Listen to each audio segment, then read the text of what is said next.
Hello and welcome to this Superliminal Films, Superliminal Games video. I'm Dan, I'm the player on the bottom of your screen, and this is Little Old School Action, brought to you by Superliminal Films and the Philadelphia Old School Club. After having had some old school VODs up on the channel, we decided we'd throw a couple up here. This is pretty rough, it's more proof of concept than anything else, but this is me playing my blue-red Counterburn old school deck against Philadelphia community member who asked to be known as ES, playing Shops. For a quick overview, blue-red Counterburn is pretty much exactly as it says on the tin. It plays blue, it plays red, it counters spells, and it burns you. So we got Lightning Bolt, Chain Lightning in there, Counter Spell for the countering, Mana Drain as well in there. So we've got 5 main deck counter spells and 8, 9, 10, 11 main deck burn spells, because we also have Psionic Blast. And actually I run a little bit higher than that because I also run 1 Disintegrate, 1 Fireball, and 1 Earthquake in my main board. A variety of X damage spells. So I've kept my opening 7. Meanwhile, my opponent is mulliganing down, going to 6 here. So for a little spoiler, I do have some very powerful cards in my hand here at this point in the game. And I'm on the play, so we have the potential for a very explosive start out of me coming here. And at this point, my opponent is mulliganing to 5, as I will show here in just a moment, slightly mocking him. 5, 5, 5, 5, 5, as it is. So this is pretty much, as far as I'm concerned, about the best position I could be in. I have powerful cards in my hand. I'm on the play. My opponent, who I did not know at the time was on Shops, but my opponent who is on Shops is mulliganing down. So clearly just not seeing the mix of artifacts. Shops, for quick explanation, is a deck built around Mishra's Workshop, which, if you don't know, because it's a relatively expensive and not all that common land, is a land that taps for 3 colorless mana that can be used to cast artifacts. So opponent is a very artifact-heavy deck, looking to cast big artifacts quickly, and his particular build is also looking to copy those artifacts through the use of Copy Artifact. And just sort of generate board control and bigger creatures than you can deal with.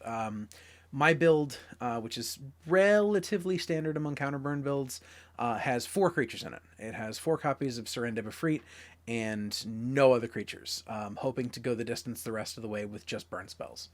So we'll see if I can get there. Going to lead off with the most powerful basic land, Basic Island. And again, at this point, I did not know my opponent was playing Shops, so when he led on Tundra, I've played him a number of times on a number of different decks. He led on Tundra, I still didn't know, but I did have an Ancestral Recall right off the jump to give myself 3 extra cards in hand. So not only did my opponent get mulligan down, but I have now drawn 3 extra cards. So we're very card-rich at this point, and I was really hoping to see either the Mox Sapphire or the Mox Ruby that I have in the deck to accelerate out even faster, but hey, I'll take 1 piece of power anyway, and we will take 1 to deal 3 to our opponent with a Chain Lightning. That is not much to sneeze at. It's mana advantage, it's damage advantage, and we've got Tundra into a Fellwar Stone on our opponent's side, so he can now make any color of mana because I have the City of Brass. Him tapping low is pretty good. I've got a basic mountain, and I'm going to pass the turn and fix the glare on my cards because my overhead light was out, so I was using a desk lamp. Okay, we have a Mishra's Factory there. Not notably Mishra's Workshop, the namesake card of the deck, but a Mishra's Factory, a card that gets played in damn nearly every old school deck. It's borderline ubiquitous. Very powerful card, very powerful effect, and a colorless creature that any deck can play, because it also gives mana. And then we will attempt to copy Artifact on the Fellwar Stone. He's obviously having some mana issues there, so I'm going to take a damage, taking myself to 18, to cast a heavily altered counterspell, but I promise it is a counterspell. So I've now dealt a damage to myself, but choked my opponent on mana once again.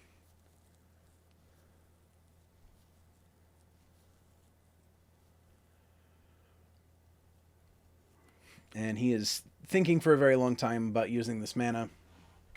One of the things about this deck, and we have there an Altered Lightning Bolt. I have a lot of Altered cards in my deck. One of the things about Counterburn specifically is a lot of the time it is reactive with the counter spells, but I also just like tossing burn spells at my opponents. So when my opponents take a while to make decisions, that's a little like, all right, oh, let's go, for me, personally. I've played a Mishra's Factory of my own, not Workshop, so I can start attacking in, assuming that he doesn't have anything.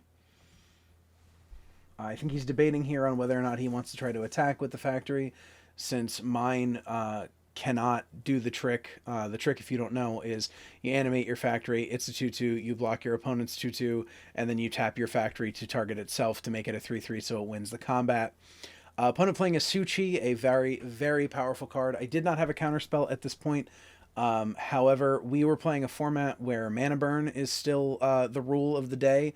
And so what I did was I had a Psionic Blast. So we're going to kill the Suchi and give him in his end step 3 mana that he does not necessarily have a way to use, with the exception of animating his Mishra's Factory. So it looks like he's thinking about 3 damage. Nope. Going to animate the factory 3 times. So animate it, in response, animate it, in response, animate it. And he walked right into what I consider the bait here, because then I got to use a lightning bolt as a strip mine. So opponent still on 3 mana. We're up to 5 now. And we have a factory with which we can attack. So we're going to take another point of damage off of City of Brass to animate the factory and attack in for 2. And then play a Serendib Efreet. Like I said, one of the 4 creatures in the deck. One of the most efficient beaters in the format. 3/4 flyer for 3. Even with dealing 1 damage to you during your upkeep, is still a very good Magic card. So we have the potential right now on board to crack in for 5. Our opponent is at 12. So we are cracking in for more than a third of his life total on the next turn.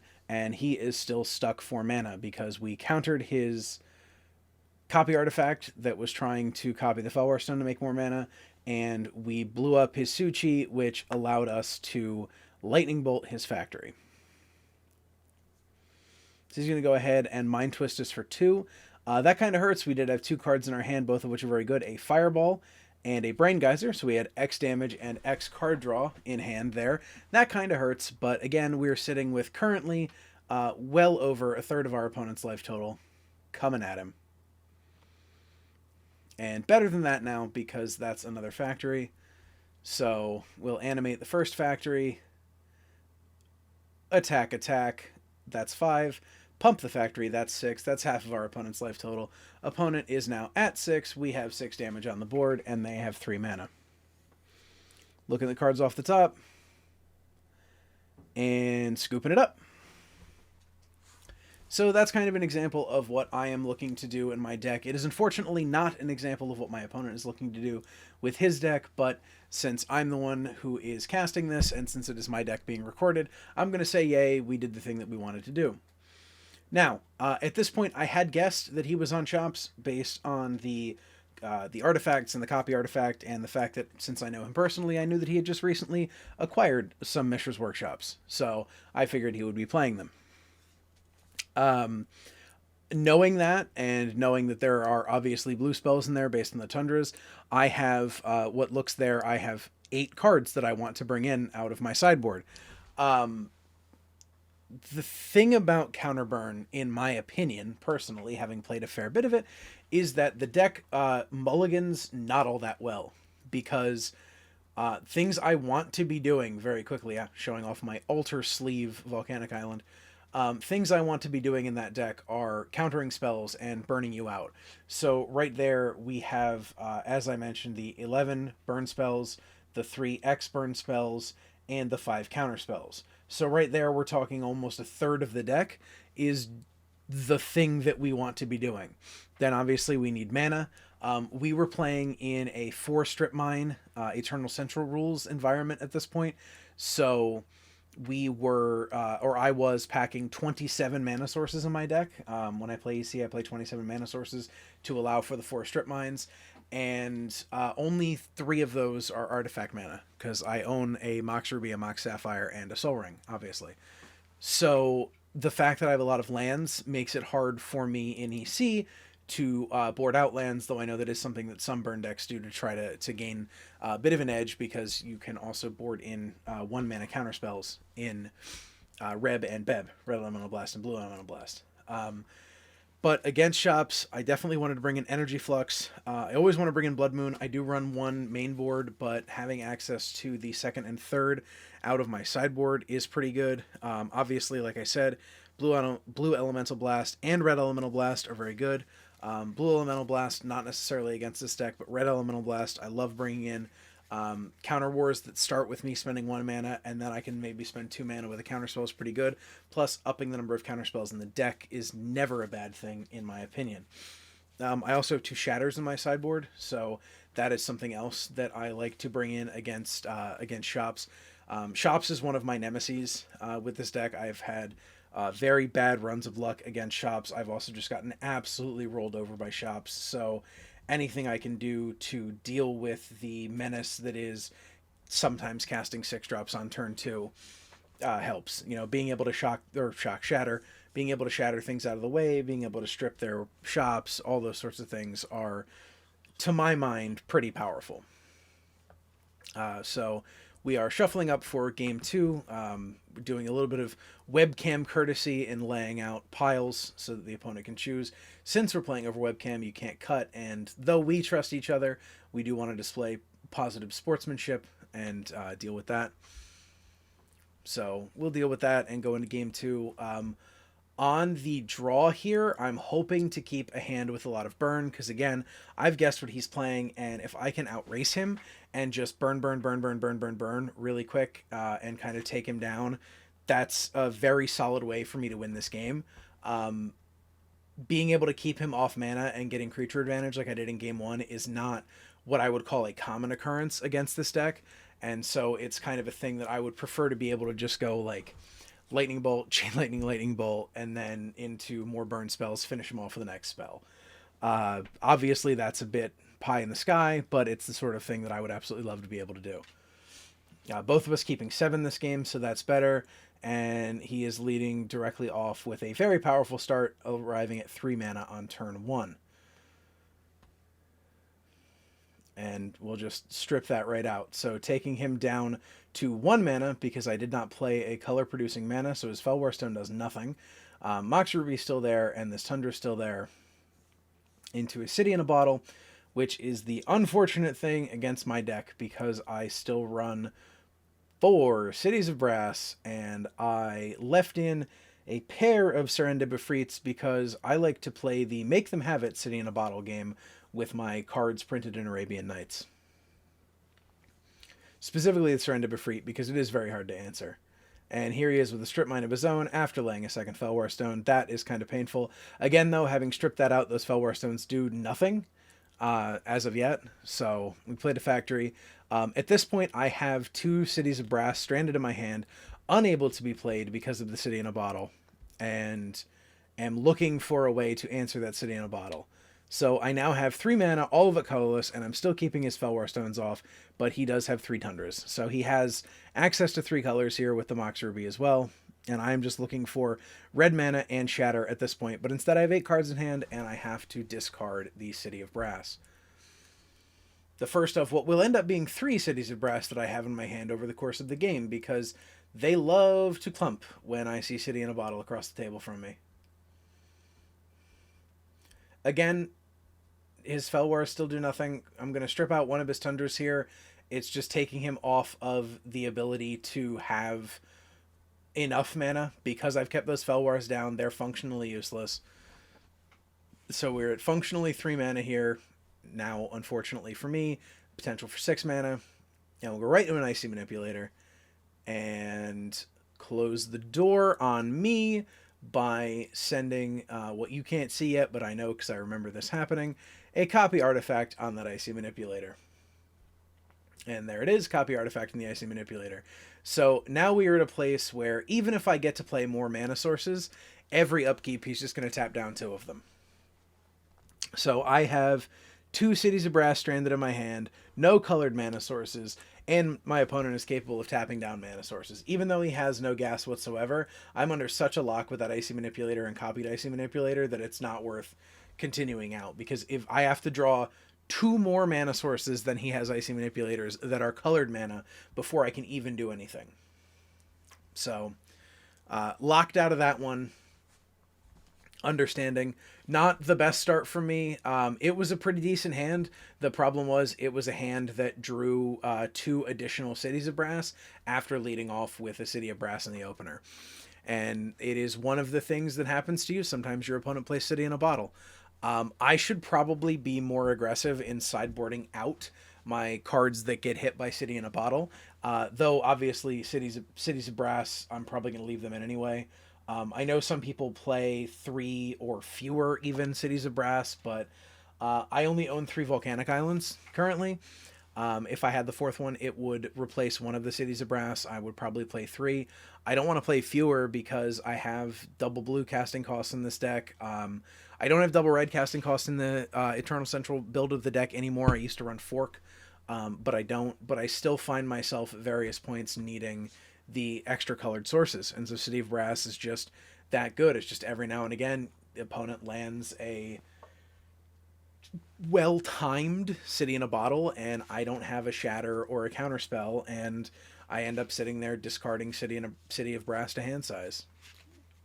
There are worse things in the world that can happen. So we go into game 3. I'm back on the play, hoping to get a good hand here, hoping, again, like I said in the last game, hoping to have some burn spells, hoping to be able to power out against him. Did not re-sideboard, kept my deck the same configuration, so it has the anti-artifact spells and the anti-blue spells in it. Hoping for the quick start, or just being able to go the control-y route and counter his spells and blow up his artifacts and destroy his lands and mulligan to 6 and all the things that we don't want to do. Certainly don't want to mulligan to 6 on the play. There are definitely very good 6s that I can open on here, but it is not all that common. So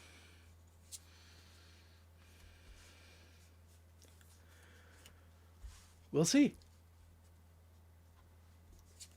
Gonna quickly lay out the deck here for the mulligan to 6 and see where we go. Hoping for a solid 6 here, but once we've mulliganed, I tend to tilt pretty hard once I have to mulligan, and when I have to mulligan to 5, because I remember this game very well, I had 1 land in my 7 and no land in my 6. The 1 land in my 7 was a factory, and the rest of the hand was all colored spells. So, not much chance there. Go to 6, get no land. Bemoan for the rest of the game that I have 27 mana sources in my deck and that I was not seeing them. Should be nearly 1 in every 2 cards to be a mana source, and for some reason they just didn't want to come to the ball this time. So, oh well, here's our 3rd hand. We'll take our mulligan to 5 and hope we can stop our opponent from having a very explosive start. Put 2 cards on the bottom, and let's go. Going to lead off with a basic island. Again, the most powerful basic land in all of Magic. And proceed to get folded neatly like a piece of paper and placed directly into the dumpster, as our opponent goes Mox Pearl, Mox Emerald, Mox Sapphire,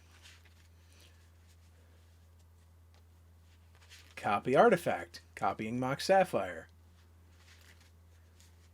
Time Walk. So I'll play 5 cards out of my hand, 4 of which make mana, and 1 of which gives me an extra turn. Meanwhile, I'm sitting there on my mulligan to 5 in Basic Island. Sometimes in this format, you just get varianced out. Oh wait, now I'm not even sitting on my Basic Island, I've been strip mined. Oh well, sometimes you just get variance straight out of the game. It is a thing that happens in this format. I have done it to people as often as I have had it done to me. Going to lead right into a Suchi, and I'm going to draw, revealing that I kept a 1-land hand because I mulligan to 5. And as I said, I do tend to tilt into oblivion when I mulligan to 5. So we're going to take a little bit of Suchi damage. And then our opponent is going to Ancestral Recall, targeting himself. For those of you playing along at home, that is the 5th of the Power 9 that our opponent has played so far this game. And he's going to follow that up with Felwar Stone, which, again, like in the last game, is currently doing nothing because I have no lands. So, but it'll get there eventually because I should be playing land. Except, for the second turn in a row, I do not draw land, and I scoop, and I aggressively draw cards off the top of my deck. That's all, folks. Bye, everybody.